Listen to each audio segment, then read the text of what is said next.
प्रभु अपने बच्चों के द्वारा आप तक वचन दिया, अपनी बातों को रखा और बताया कि आने वाले दिन में जो मेरे वचन पर चलेंगे, मेरी आज्ञाओं को मानेंगे, उनका जीवन मेरे जैसा होगा, परमपिता परमेश्वर यहोवा के जैसा। आमीन आमीन। मेघ और खंबा और आग का खंबा आपने देखा।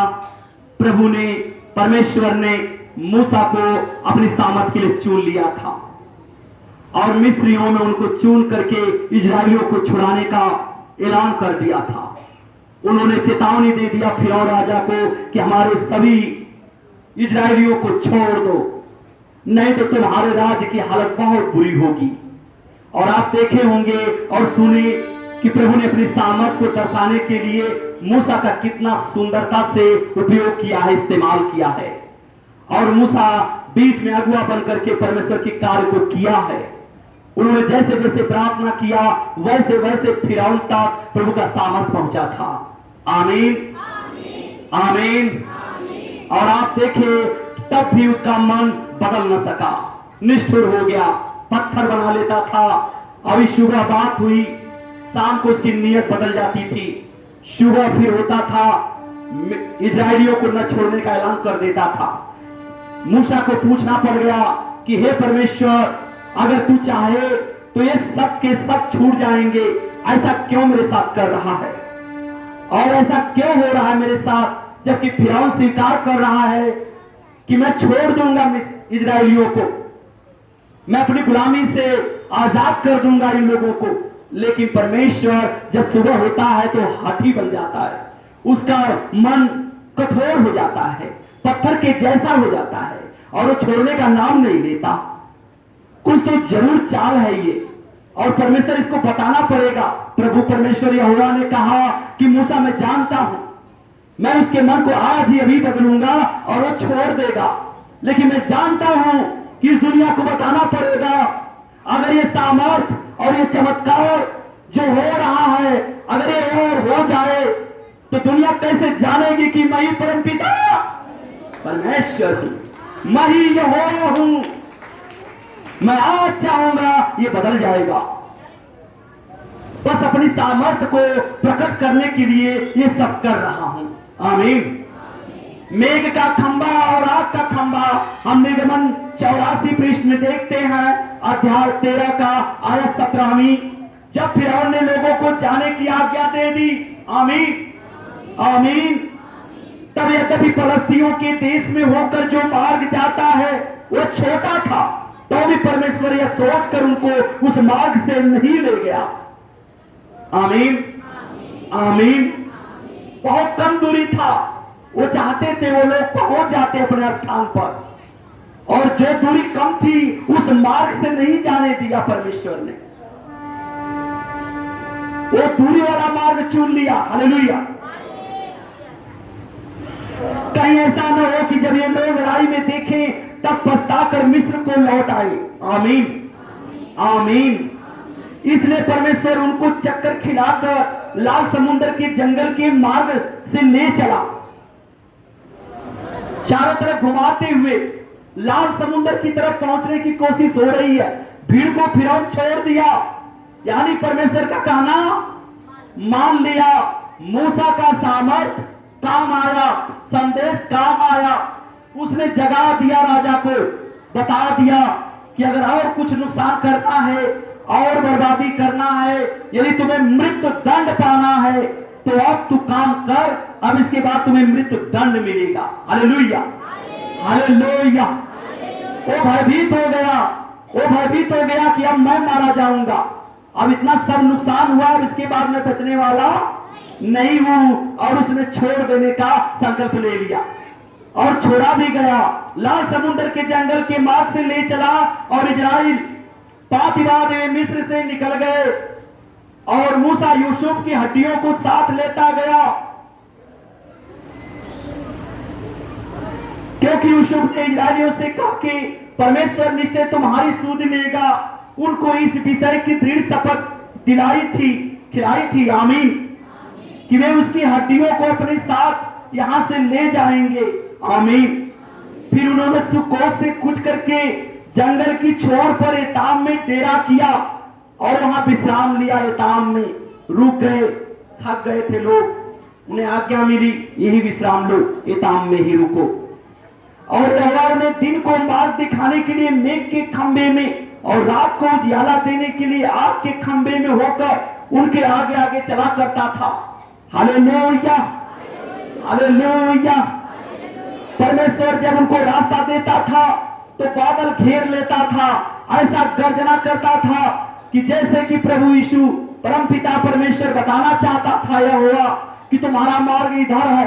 ऐसा नहीं कि चारों तरफ गर्जना होती थी और बादल गरजते थे और बारिश होने की संभावना होती थी, वह बिल्कुल छा जाता था अंधियारे की तरह उजाले में दिन भर। और जिस रास्ते से उन्हें लगता था कि ये मेघ है और बादल छाया हुआ है, वही रास्ता परमेश्वर दे रहा था कि इसी रास्ते से चलते रहो आप लोग। रात होती थी,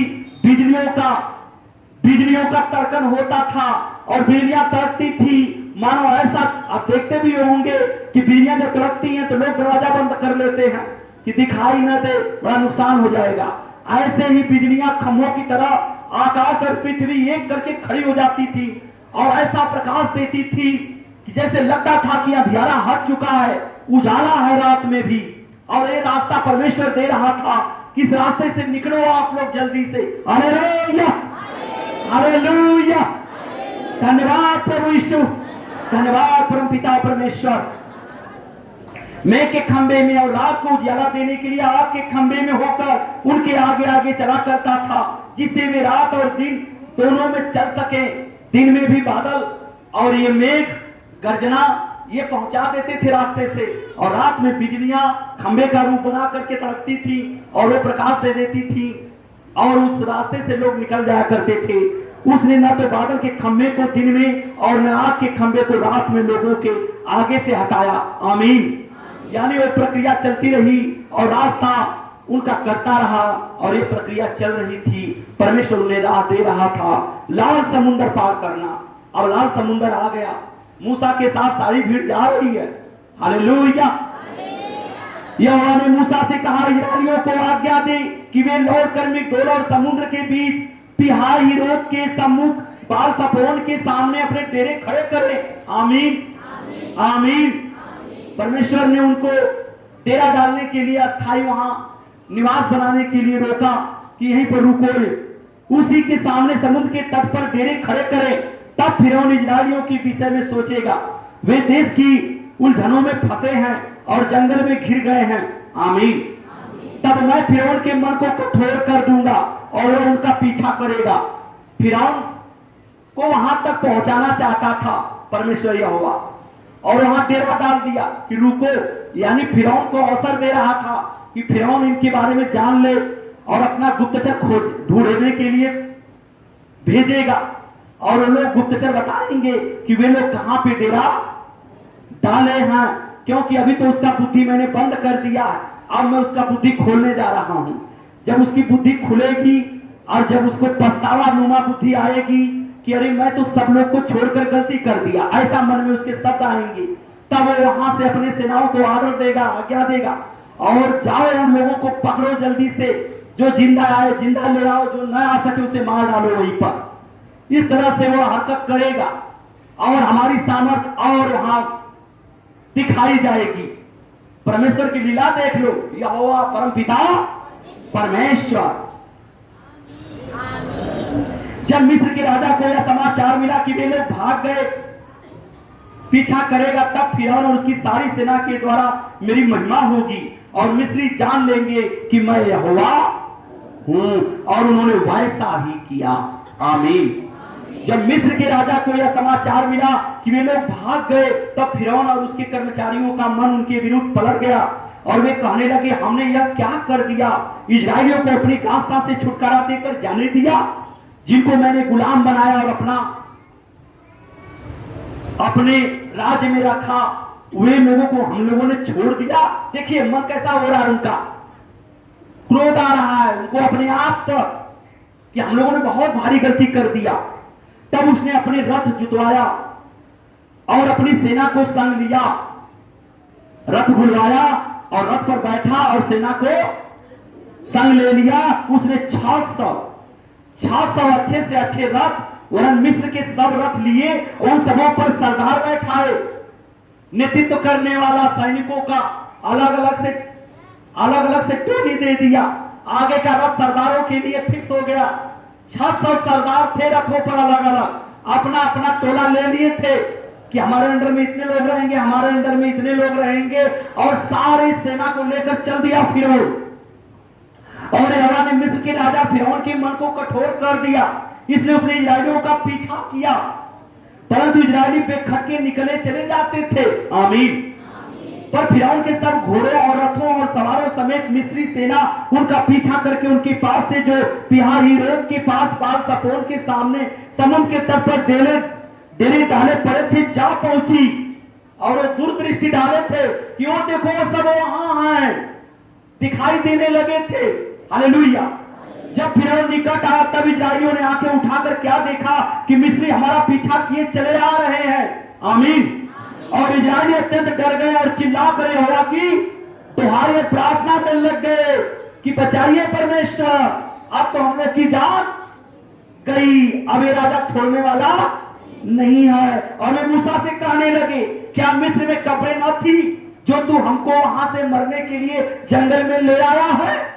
अरे हम लोग वहीं मर जाते, हमको दफना दिया जाता, काहे को लेकर चला आया जंगल में, जब ये लोग हमको छोड़ेंगे ही नहीं।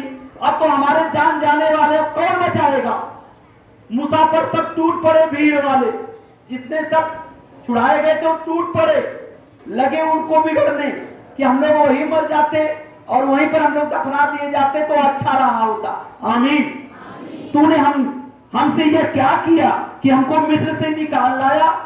क्या हम तुझसे मिस्र में यही बात न कहते रहे कि हमें रहने दे, कि हम मिस्रियों की सेवा करें और हम उनकी गुलामी की दास्ता में बने रहें?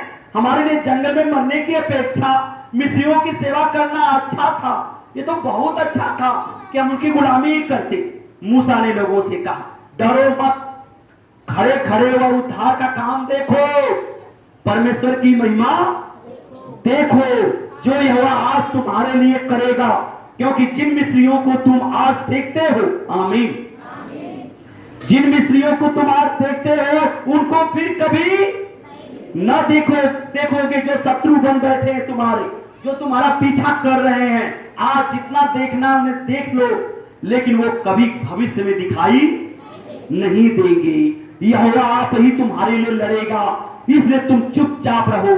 तब यहोवा ने मूसा से कहा, तू क्यों मेरी दुहाई दे रहा है? तू क्यों मेरी दुहाई दे रहा? इस्राएलियों को आज्ञा दे कि यहां से कूच करे, अब वक्त नहीं है, आगे उन्हें बढ़ा दे, सारी भीड़ आगे बढ़े, रास्ता नाप ले। और तू अपनी लाठी उठाकर रास्ता नपेगा कैसे? आगे तो खाई समुद्र का डेरा है, समुद्र भला वहां कैसे जाने देगा? जो जाएगा वो डूब मरेगा। और परमेश्वर आज्ञा दे रहा, तो अपनी लाठी उठाकर अपने हाथ समुद्र के ऊपर बढ़ा, आमीन, और वह दो भाग हो जाएगा। तब इजरायली समुद्र के बीच होकर स्थल के स्थल पर चले जाएंगे, और जब जमीन खाली मिलेगी और रास्ता बनेगा तभी वो पार हो जाएंगे। और जल्दी उठाओ अपनी छड़ी और समुद्र की तरफ दुहाई दे, आमीन आमीन। और सुन, मैं आप मिस्रियों के मन को कठोर करता हूं और वे वहां भी उनका पीछा करेंगे। तब फिरौन और उसकी सारी सेना और रथों और सवारों के विनाश द्वारा मेरी महिमा होगी। ये दुनिया की सबसे बड़ी महिमा होने जा रही है मेरी, और लोग जानेंगे कि मैं ही यहोवा हूं। और जब फिरौन उसके रथों और सवारों पर विजय द्वारा मेरी महिमा होगी, तब मिस्री जान लेंगे कि मैं ही यहोवा हूं। तब परमेश्वर का दूत जो इजरायली सेना के आगे आगे चला करता था, जाकर उनके पीछे हो गया, और बादल का खम्मा उनके आगे से हटकर उनके पीछे जा ठहरा। भीड़ के आगे से बादल का खम्मा हट गया। अब प्रभु जी लड़ गए उनके लिए, अपने लोगों के लिए बचाने के लिए।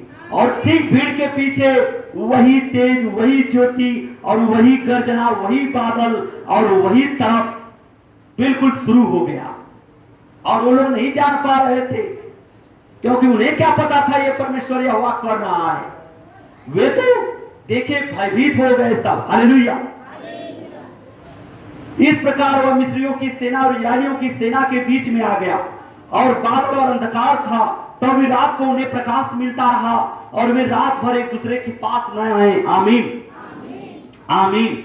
तब मूसा ने अपना हाथ समुद्र के ऊपर बढ़ाया, और यहोवा ने रात भर प्रचंड पुरवाई चलाई, और समुद्र के दो भाग करके जल हटा दिया। समुद्र का जल हट गया, और प्रभु ने अपने लोगों के लिए मार्ग तैयार कर दिया। आप क्यों डरते हो? यह वचन आपको इसलिए दिया जा रहा है कि आपको डरने की जरूरत जब खुद आपके साथ यहोवा और यीशु मसीह हो, और आप बड़े से बड़े अगर काम की योजना बना रहे हो, तो किसी पर भरोसा मत करो, लेकिन यहोवा पर भरोसा करो। आपके सामने से बड़े तूफान को परमेश्वर हटा देगा, बड़ा से बड़ा डर आपके सामने से हटा देगा। ये इसीलिए वचन बता रहा है। Hallelujah, hallelujah, hallelujah. तब मूसा ने अपना हाथ समुद्र के ऊपर बढ़ाया, और यहोवा ने रात भर प्रचंड पुरवाई चलाई, और समुद्र को दो भाग करके जल हटा दिया, जिससे उसके बीच सूखी भूमि हो गई। रास्ता तैयार हो गया। तब इजरायली समुद्र के बीच स्थल ही स्थल पर होकर चले जा रहे थे, और जल उनकी दाहिनी और बाईं ओर दीवार का काम देता था। वो बहता था, लेकिन दीवार की तरह जल रास्ता दे दिया और हट गया। बीच में जल नहीं था। देख लो चमत्कार परमपिता परमेश्वर का। Hallelujah, hallelujah. तब मिस्री अर्थात फिरौन के सब घोड़े रथ और सवार उनका पीछा किए हुए समुद्र के बीचों बीच चले गए। भीड़ बढ़ती जा रही थी। परमेश्वर तो यही चाहता था कि हमारा वाचा, हमारा वचन पूरा हो जाए, हमारी सामर्थ दुनिया जानेगी। और भीड़ जो अंतिम छोर तक पहुंची, तब तक ये सेना पीछे पीछे पहुंचा दी गई थी, बीचों बीच आ पड़ी। हालेलुया।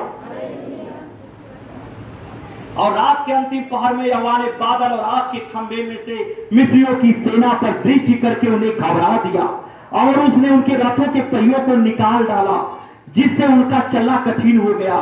तब मिस्री आपस में कहने लगे, आओ हम इजरायलियों के सामने से भागे, क्योंकि यहोवा उनकी ओर से मिस्रियों के विरुद्ध युद्ध कर रहा है। ये कोई साधारण बात नहीं है। हम लोग हार चुके हैं, और हम लोग हार जाएंगे। और वो घबरा गए, क्योंकि वे लोग पार होते जा रहे हैं, हम लोग फंस चुके हैं। और उनकी लड़ाई वे लोग खुद नहीं लड़ रहे हैं, परमेश्वर लड़ रहा है। हालेलुया।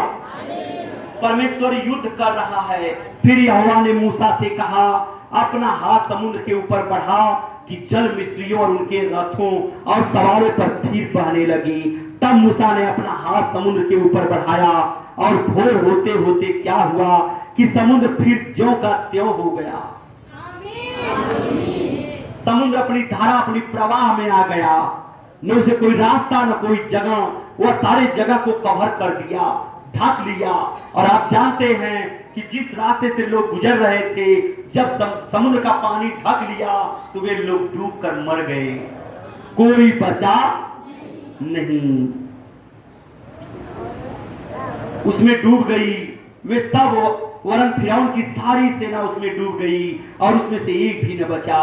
परंतु इजरायली समुद्र के बीच स्थल ही स्थल पर होकर चले गए, और जल उनकी दाहिनी ओर बाईं दोनों ओर दीवार का काम देता था।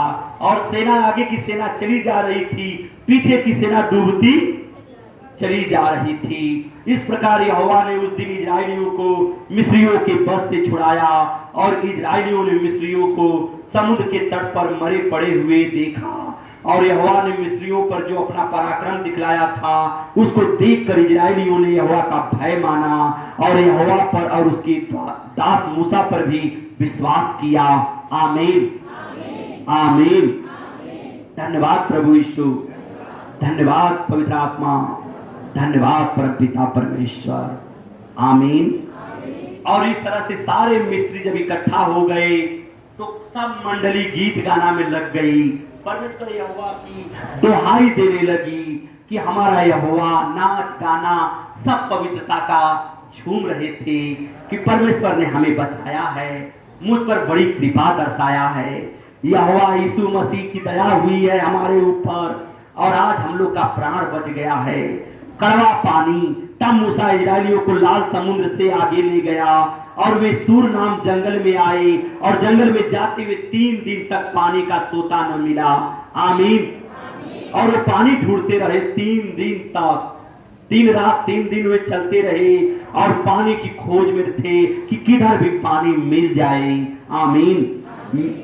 फिर मारा नामक एक स्थान पर पहुंचे, वहां का पानी खारा था यानी नमकदार था, उसे वे न पी सके, इस कारण उस स्थान का नाम मारा पड़ा। आमीन। तब वे यह कहकर मूसा के विरुद्ध बकबक करने लगे कि फंसा दिया। वे लोग थे, कौन लोग थे? जो लोग अपने कुछ पल के लिए मन बदलते हैं और कुछ पल के लिए वे पाप करने लगते हैं, वही लोग थे। इतना बड़ा चमत्कार, इतना बड़ा सामर्थ और क्या क्या देख करके राह में चल रहे हैं, लेकिन मूसा पर कोसना छोड़े नहीं थे, मूसा पर ताने मारना नहीं छोड़े थे और उनको ताने मार रहे थे कि लाकर हमें जंगल में मुआ रहा है। Hallelujah, hallelujah. और वे लोग मूसा के विरुद्ध बक कर रहे थे, हम क्या पिए? तब मूसा ने यहोवा की दुहाई दी और यहोवा ने उसे एक पौधा बतला दिया, जिसे जब उसने पानी में डाला तब वह पानी मीठा हो गया, तब वह पानी मीठा हो गया। हालेलुया। आप देख रहे हैं अपने दासों के द्वारा परमेश्वर कितना बड़ा चमत्कार कर रहा है, लेकिन उनके सामने कभी नहीं आया, उस भीड़ के सामने यहोवा कभी नहीं आया, लेकिन मूसा को चुन करके वह पूरी भीड़ की हर एक मन की बात को सुन रहा था। यहोवा देख रहा है कि लोग क्या क्या मूसा के बारे में कहे जा रहे हैं। हालेलुया। वही यहोवा ने उनके लिए एक विधि और नियम बनाया और वही उसने यह कहकर उनकी परीक्षा की, यदि तू अपने परमेश्वर यहोवा का वचन तन मन से सुने और जो उसकी दृष्टि में ठीक है वही करे। आमीन। और उसकी आज्ञाओं पर कान लगाए। आप सब लोगों को ये बात पहुंचाया जा रहा है कि जब भी परमेश्वर का वचन चले, आप उस वचन को अपने जीवन का मूल्यवान वस्तु समझ करके ग्रहण करना मेरे प्रिय भाइयों बहनों, क्योंकि यही वचन आपकी रक्षा करेगा, यही बातें आपको आगे सिखाएगी कैसे हमारे लोग शत्रु हम पर टूट पड़ेंगे, कैसे लोग दुश्मन हमारा पीछा करेंगे, कैसे लोग हमारे प्रति षड्यंत्र रचेंगे और कैसे हमारे मन को शैतान बदलेगा और कैसे अपने सेवकों को, कैसे अपने उपदेशकों को और वचन देने वालों पर हम लोग आरोप लगाने लगेंगे और उन पर भरोसा छोड़ करके उनको पता नहीं क्या क्या कहेंगे। ये बातें आपको सिखाया जा रहा है कि आने वाले भविष्य में ऐसी गलती मत करना, क्योंकि जो इजरायली लोग कर रहे थे कि जो बचा रहा था, जो उनके लिए प्रार्थना कर रहा था, उस पर वो लोग तमाम बातें बोल रहे थे और प्रभु ने कहा कि मुंह से निकले हुई जो गंदी बातें वापस नहीं आएंगी और वो दंड की भागीदार होगी और वो मैले की तरह जो तुम गुहाद्वार से मैल निकालते हो, उससे बड़ी बातें होगी जब तुम किसी को कुछ कहोगे, भला बुरा बोलोगे, वो लिख दी जाएगी यहोवा की नजरों में, फिर वो वापस नहीं आएगी, वो दंड बन करके आएगी। आमीन, आमीन, आमीन। यदि तू अपने परमेश्वर यहोवा का वचन तन मन से सुने और जो उसकी दृष्टि में ठीक है वही करे और उसकी आज्ञाओं पर कान लगाए और उसकी सब विधियों को माने, तो जितने रोग मैंने मिस्रियों पर भेजे हैं उनमें से एक भी तुझ पर न भेजूंगा। बस केवल वचन को याद रखना है और वचन हमारे मन में बैठा रहे, इसके लिए प्रार्थना करना है। और जिसका मन धन पर रहेगा, लोभ पर, लालच पर, वचन कभी उसके मन में नहीं टिकेगा, रहेगा ही नहीं। ये जो बातें सुन रहे हो ये एक पल भी नहीं आएंगी। जब भी अपने आप को निर्बल, कमजोर और दीन बना के रखोगे तो वचन टिकेगा, वचन। और जिनके पास धन रहेगा उनका मन हमेशा 24 घंटा बिजनेस, व्यापार, धाम दौलत, लाभ हानि के बारे में सोचेंगे, वह कभी परमेश्वर की ये वचन याद नहीं करेंगे, और वे एक दिन यही जो बोएंगे वही काट कर खाएंगे, और उन्हें मिलेगा वही। इसलिए चेतावनी है ये कि अपना मन धन पर मत लगाना, अपना मन प्रभु पर लगाना और वचन पर लगाना। आमीन आमीन। Hallelujah hallelujah hallelujah. सब विधियों को माने। तो जितने रोग मैंने मिस्रियों पर भेजे हैं उनमें से एक भी तुझ पर न भेजूंगा, क्योंकि मैं तुम्हारा चंगा करने वाला परमेश्वर यहोवा हूं। जब तेरा मन मेरे वचन पर लगेगा, तीसरा न भूत प्रेत न कोई उल्टी पुल्टी बातें होंगी, बस केवल वचन होगा और मैं रहूंगा, मेरा यीशु मसीह होगा सामने और हमें सिखा रहा होगा और ये वचन हमें सुना रहा होगा। तो हमारे बीच में कौन भूत प्रेत और मरा हुआ मुर्दा जिंदा, लोभी और लालची और ये कहां से आ जाएंगे? नहीं आ सकते, क्योंकि हम उतना अच्छा से वचन ग्रहण करेंगे जैसे हमारे जीवन की पूंजी हो, हमारे जीवन की सबसे बड़ी कमाई हो।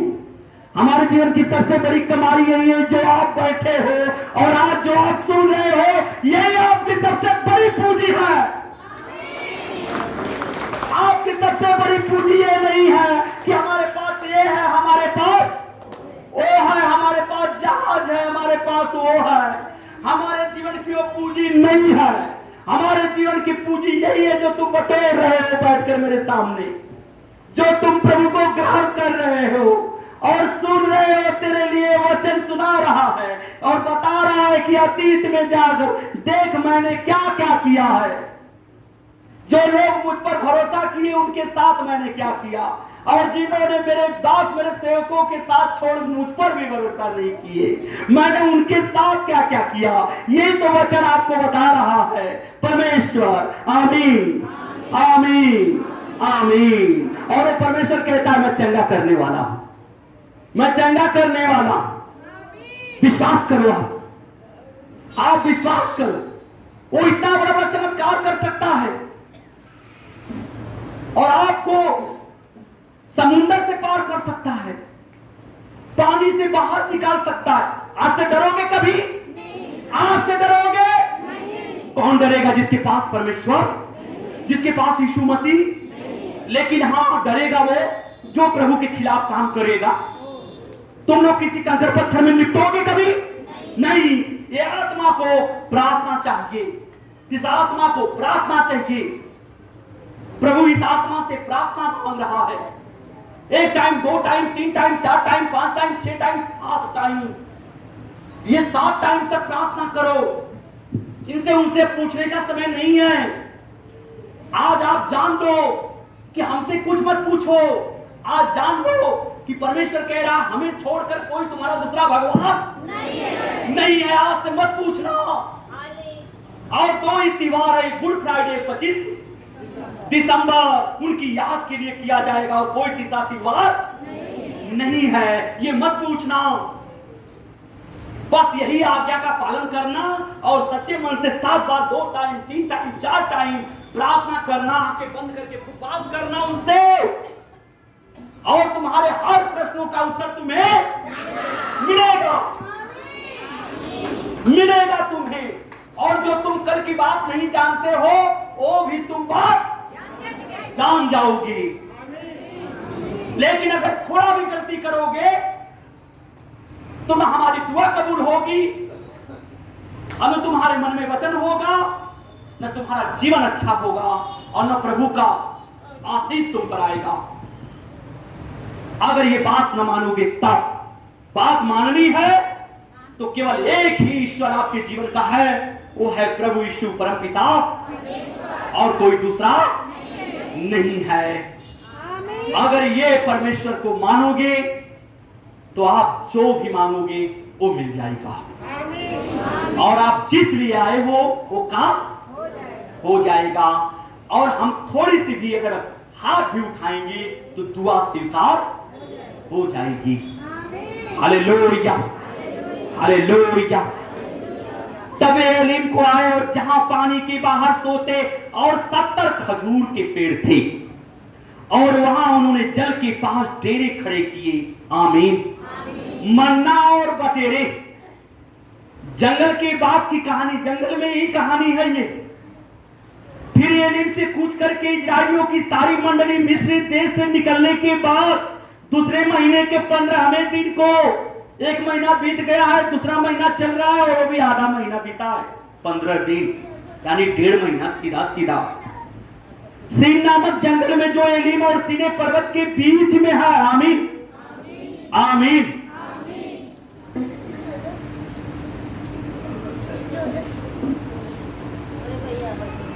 दूसरे महीने के 15वें दिन को सीन नामक जंगल में जो एलिम और सीने पर्वत के बीच में है आप पहुंची। जंगल में इजराइलियों की सारी मंडली मूसा और हारून के विरुद्ध पकपक करने लगी। आप जानते ही हैं, आपके मन की बात ना होगी तो आप किसी पर भी फट पड़ेंगे। वैसे ही उन लोगों के मन की बात, अब उनके मन में अलग तरह तरह से बातें आ रही थी और मूसा से वो लोग शायद उम्मीद नहीं कर पा रहे थे कि हमारी कोई मदद हो रही है, और वो गिड़गिड़ाने लगे। इजराइली उनसे कहने लगे, जब हम मिस्र देश में मांस की हांडियों के पास बैठकर मनमाना भोजन करते थे, तब यदि हम यहोवा के हाथ से मार डाले भी जाते तो उत्तम ही था, पर तुम हमको इस जंगल में इसलिए निकाल ले आए हो कि सारे समाज को भूखों मार डालो। अरे भाई, मेरे भूख लगी है और अब तक हमको भूख से मर रहे हैं। अच्छा होता हम लोग वहीं मर जाते, और यहोवा के हाथ से क्यों हमें जंगल में ले आकर के मार रहे हो। जैसे आप लोग को सब बात बताया जाता है, बाद में कहते हो केकर पुजवा हुई। के हो मन का प्रभु, ले सब प्रभु की कहानी चल रही है और बाद में करो क्या मन का प्रभु क्या करे के होई। और क्या करना होगा, तुमको जगत से प्रेम करना होगा, तुमको सबको क्षमा करना पड़ेगा। तुम इन पत्थरों और मूर्तियों को जान चुके हो, मुर्दे हैं, इनमें तुम्हारे लिए कोई जीवन नहीं है, इनसे दूर हटना होगा। और ये बड़ा घिरा है परमेश्वर की नजर में, अगर ये काम करोगे तो खड़े भूख लेवल जाएगी। यही लोग हैं,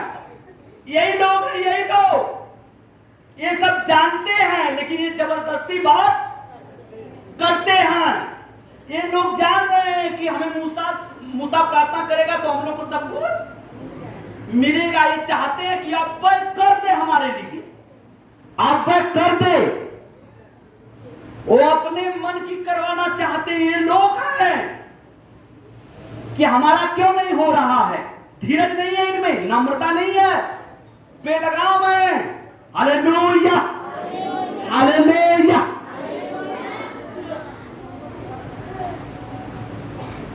इतना दिन से यही कहा भाई, और हम पूछते हैं इतना दिन से आए, कितना प्रभु को जाने। आपने तो कह दिया इतना दिन से यही कहा भाई, हम कहेंगे इतने दिन से आए, कितना प्रभु को जाने हो। तब क्या उत्तर होगा, प्रभु को यही जाने हो। तुम मांगने वाले हो देने वाला, तुम मांगने वाले हो देने वाला। मांगने भी नहीं आया, क्या मांगना था उनके सामने। हाँ? वो चीज हमसे मत मांग जो तुम्हारा विनाश कर देगी। वो चीज की कल्पना हमसे मत कर कि जो हमसे दूर कर देगी। तू तो वही मांगते रह गए, तू तो वही मांगते रह गए 5 साल। और वो चीज क्यों नहीं मांगी कि जो प्रभु के निकट कर देती। तुमने वो चीज मांगा कि प्रभु के पास कर देती। तुम ये सवाल नहीं करते, तुम आगे का सवाल पूछते कि भैया प्रार्थना सही चल रहा है, सब कुछ ठीक है, आंधी आए हवा तूफान आए, कुछ मिले भले ना मिले, लेकिन हमारी आत्मा बहुत खुश और शांत है। हमें लोभ और लालच नहीं है, हमें कुछ चाहिए ये नहीं, हमें प्रभु मिल गया है। जिससे प्रभु जो ढूंढ रहा था तो प्रभु को पाकर खुश है, चाहे आंधी आए चाहे तूफान। जो कुछ और ढूंढ रहा है वही तो घूम रहा है, जो और कुछ ढूंढ रहा है और एक कलेसिया घूम रहा है कि चारों कलेसिया घूम रहा है। और घूमते घूमते घूमते घूमते एक दिन बढ़ जाएगा। Hallelujah, hallelujah. धन्यवाद प्रभु यीशु, धन्यवाद परमपिता परमेश्वर।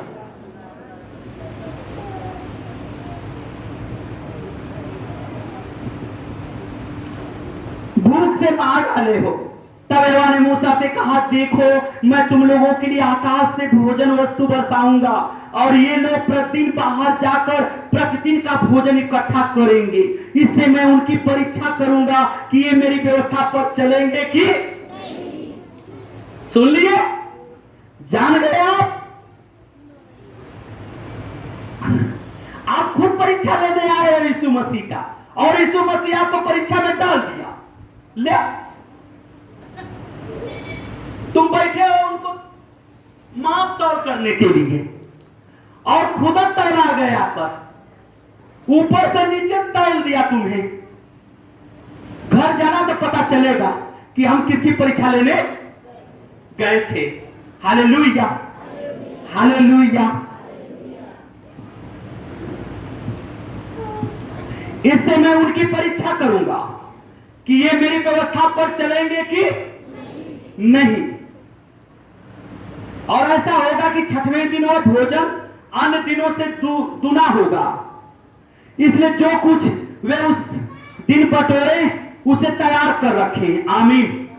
तब मूसा और हारून ने सारे इजरायलियों से कहा, सांझ को तुम जान लोगे कि जो तुमको मिस्र देश से निकाल ले आया है वह यहोवा है, वही तुम्हारा परमेश्वर है।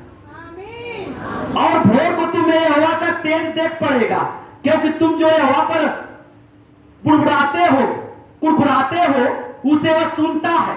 और हम क्या हैं कि तुम हम पर बुड़बुड़ाते हो?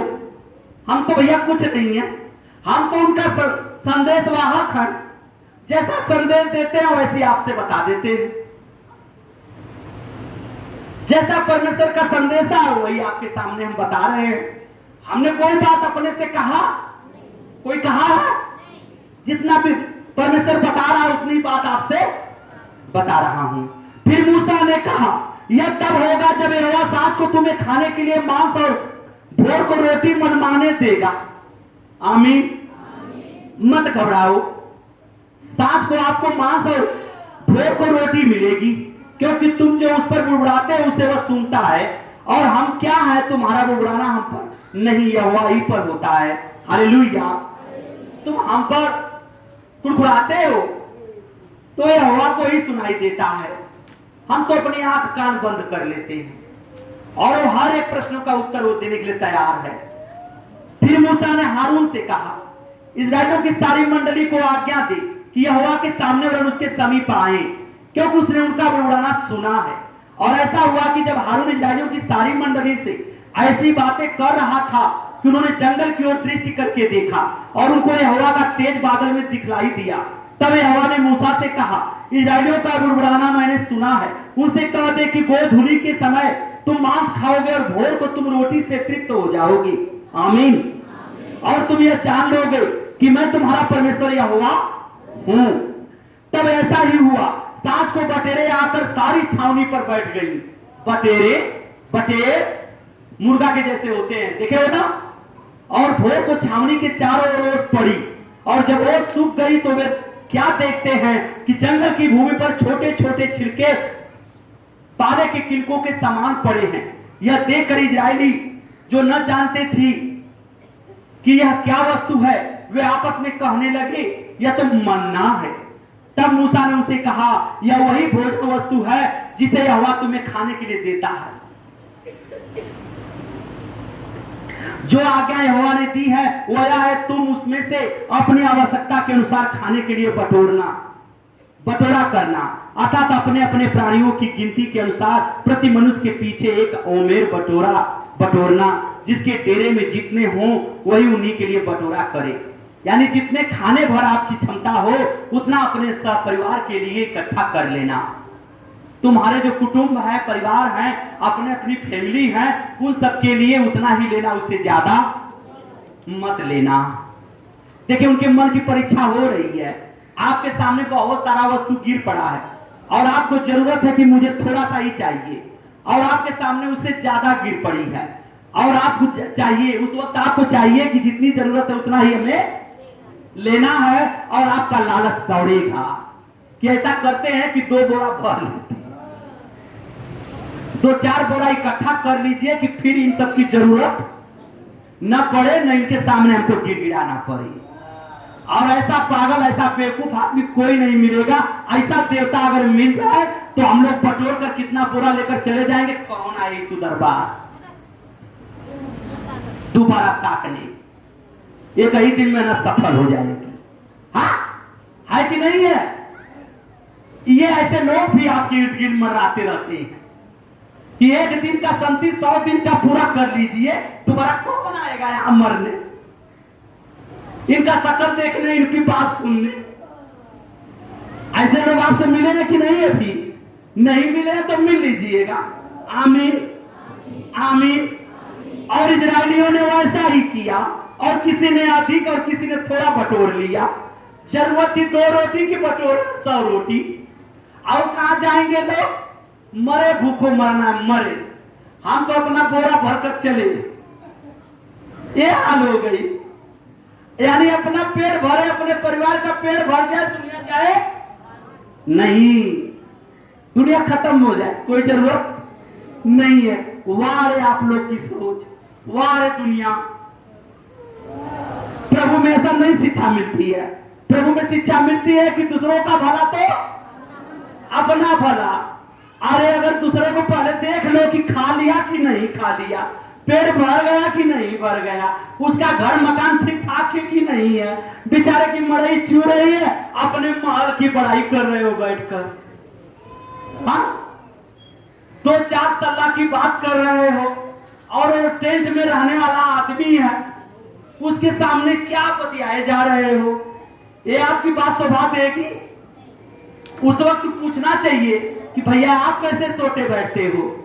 भैया हम किसी तरह बिता लेते हैं इधर उधर घूमकर, और आप 3 तल्ला 4 तल्ला 10 तल्ला लिफ्ट की बात करते हो।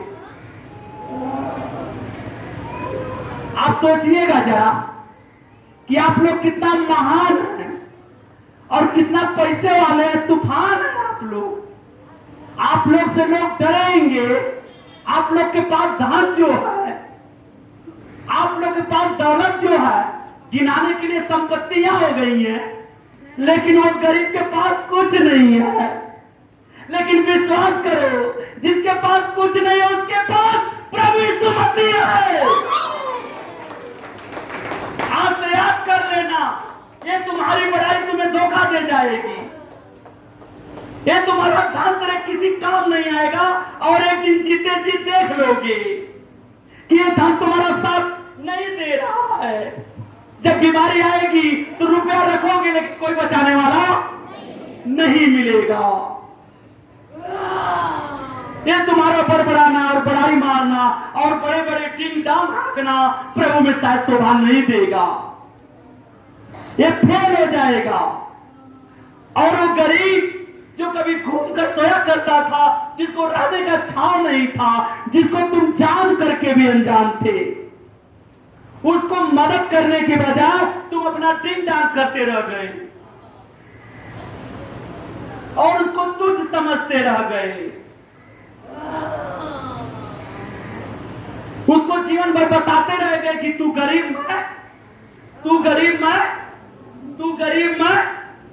नहीं मेरे भाइयों, ये बहुत बड़ी गलती है, बहुत बड़ी गलती है। गरीब अमीर ये सब कुछ नहीं है प्रभु जी में, ये सब कुछ नहीं है। Hallelujah hallelujah. और इजरायलियों ने वैसा ही किया, और किसी ने अधिक और किसी ने थोड़ा बटोर लिया। जब उन्होंने उसको मेर से नापा, तब जिसके पास अधिक था उसके कुछ अधिक न रह गया, और जिसके पास थोड़ा था उसको कुछ घटी न हुई। आजकल कंपटीशन हो गया है, यानी कि पैसे में कितना आगे रहे, कितना भाई को दबाते रहे और कितना भाई से आगे रहे, ये यीशु में सोच नहीं होनी चाहिए। यीशु में सोच होनी चाहिए कि वो सुखी रहे और मैं दुखी रहूं। उनको प्रभु सब कुछ दे देना, हमारे पास रहे चाहे ना रहे। जिस दिन ऐसी प्रार्थना आपके मन से निकलेगी, उस दिन कोई रोक नहीं पाएगा कि आप कितना आगे जाओगी। आपको कोई रोक न सकेगा कि आप कितना आगे प्रभु का कार्य करोगे। अपने बच्चों के लिए, अपने परिवार के लिए, अपने लोगों के लिए और अपने को बड़ा बनाने के लिए क्या क्या चाल कर रहे हो, क्या क्या बातें कर रहे हो कि हमें लोग जाने कि मैं बहुत अच्छा हूं, अच्छी हूं। लेकिन ये सब बातें नहीं छिपेंगी। तुम यदि किसी पर झूठा दोष लगाओगे तो तुम्हारे ऊपर लगाया जाएगा। प्रभु ने तुम्हें इतना पेट भरने के लिए तुम्हारे हिस्से में दिया है, उससे बढ़कर लेना और बटोर लेना यानी तुम्हारा लालच खड़ा है। और उसी लालच के बदले प्रभु आपके मन को जांच रहा है। इसलिए वो बोला है कि मैं इतना गिराऊंगा कि उनसे कह देना कि जितना उनको खाने के लिए चाहिए उतना ही लेना, उससे ज्यादा मत लेना। उन्हें क्या, वो तो जानते थे कि जितने लोभी हैं, जितने व्यभिचारी, जितने कुकर्मी हैं और जितने प्रभु को नहीं जानने के लिए आए हैं वे लोग और बटोरेंगे। प्रभु का कहना से मतलब, उनकी आज्ञा से मतलब नहीं है। आपको कोई बहन कहती है भैया से मत मिलिए, आप कल मिल लीजिए, आप मंगलवार को मिल लीजिएगा, आप उसका हाथ झटक देते हैं। आपने इसी दरबार में आप प्रभु का आज्ञा का पालन कर पाते हो? आप सोचते हो कि ये बहन कोई साधारण है, आपकी सेवा कर, प्रभु की सेवा कर रही है, कितना आसानी से उसके मुंह पर बोल के निकल जाते हो। कभी सोचते हो कि ये किसकी सेवा करने के लिए खड़े हैं? फिर भी आप कहते हो चंगा हो जाओगे। आप छोटी सी छोटी गलती करते हुए निकलते हो। आप लोग उस बहन से आप भी अभिवादन करिए। आप ऐसा मत कहिए कि वो मेरी पड़ोसी है कि कहां की है कहां की नहीं है, लेकिन जो प्रभु में लगा हुआ है वो परमेश्वर का है। Hallelujah, hallelujah. क्यों अपने आप को परीक्षा में ढकेल देते हो कि तुम उसकी कहना को नहीं मानते? तुम हमारा ही कहना मानोगे तो मानोगे, उनका नहीं मानोगे। वो प्रभु की सेवक नहीं है, वो प्रभु का सेवा नहीं कर रहा है। आपको सबका पालन करना चाहिए। आप सबका पालन करोगे तो समझो कि प्रभु के भवन का पालन करोगे। हालेलुया, हालेलुया, धन्यवाद। और मैं ये नहीं कह रहा हूं कि आप उस पर पूरा विश्वास कीजिए, उस पर विश्वास कीजिए। हम ये नहीं कह रहे हैं आप मुझ पर ही विश्वास कीजिए, लेकिन आप वचन पर और प्रभु पर विश्वास कीजिए। मैंने ये नहीं कहा कि आप मुझ पर विश्वास कीजिए या उस पर विश्वास कीजिए, लेकिन उसकी आज्ञा का पालन कीजिए, आपका लाभ होगा। और विश्वास आप प्रभु की आज्ञा का कीजिए, वचन का, उसका पालन कीजिए। जब किसी मनुष्य ने उसमें से कुछ सवेरे तक रख छोड़ा तो उसमें कीड़े पड़ गए और अब बसाने लगा। तब मूसा उन पर क्रोधित हुआ। वे भोर को प्रतिदिन अपनी आवश्यकता के अनुसार खाने के लिए बटोर लेते थे और धूप कड़ी होती थी तब वह गल जाता था। फिर ऐसा हुआ कि छठवें दिन उन्होंने दूना अर्थात प्रति मनुष्य के पीछे 2-2 उमेर बटोर लिया और मंडली के सब प्रधानों ने आकर मूसा को बता दिया। उसने उनसे कहा, यह वही बात है जो यहोवा ने कही, क्योंकि कुल परम विश्राम अर्थात यहोवा के लिए पवित्र विश्राम होगा। इसलिए तुम्हें जो तंदूर में पकाना है उसे पकाओ और जो सिझाना है उसे सिखाओ। हालेलुया, उसे सिझाओ और इसमें से जितना बचे उसे सवेरे के लिए रख छोड़ो।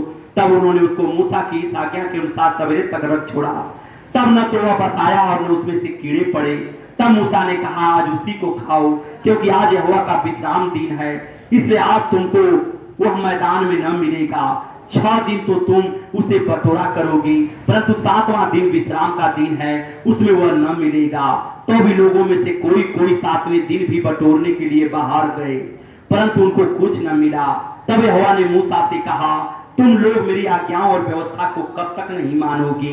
देखो, यहोवा ने जो तुमको विश्राम का दिन दिया है, 7वां दिन, इसी का कारण वह 6वें दिन का भोजन तुम्हें देता है। इसलिए तुम अपने यहाँ बैठे रहना, 7वें दिन कोई अपने स्थान से बाहर न जाना। आमीन। अतः लोगों ने 7वें दिन विश्राम किया। इजराइल के घरानों ने उस वस्तु का नाम मन्ना रखा और वह धनिया के समान श्वेत था और उसका स्वाद मधु के बने हुए पुए से था। फिर मूसा ने कहा, यहोवा ने जो आज्ञा दी है वह यही है कि इसमें से उमेर भर अपने वंश की पीढ़ी पीढ़ी के लिए रख छोड़ो, जिससे वे जाने कि यहोवा हमको मिस्र देश से निकाल कर जंगल में कैसी रोटी खिलाता था। आमीन, आमीन। तब मूसा ने हारून से कहा, एक पात्र लेकर उसमें ओमेर भर लेकर उसे यहोवा के आगे रख दी कि वह तुम्हारी पीढ़ियों के लिए रखा रहे। जैसा आज्ञा यहोवा ने मूसा को दी थी, उसी अनुसार हारून ने उसको साक्षी के संदूक के आगे धर दिया कि वह वहीं रखा रहे। इजरायली जब तक बसे हुए देश में न पहुंचे तब तक अर्थात 40 वर्ष तक मन्ना खाते रहे। आमीन। वे जब तक कनान देश का सीमा पर नहीं पहुंचे तब तक मन्ना खाते रहे। एक ओमेर तो ईपे का 10वां भाग है। आमीन। आप लोग अगला निर्गमन 89 में देख लीजिएगा, चट्टान से पानी, और इसको बहुत ध्यान से वचन आप लोग पढ़ लीजिएगा। परमेश्वर आप सबकी मदद करेगा और आप जितना मन से पढ़ेंगे भोर में, उतना ही अच्छा से वचन आपके मन में बैठता जाएगा। परमेश्वर आपके संग संग में है। आप लोग खड़े हो जाइए।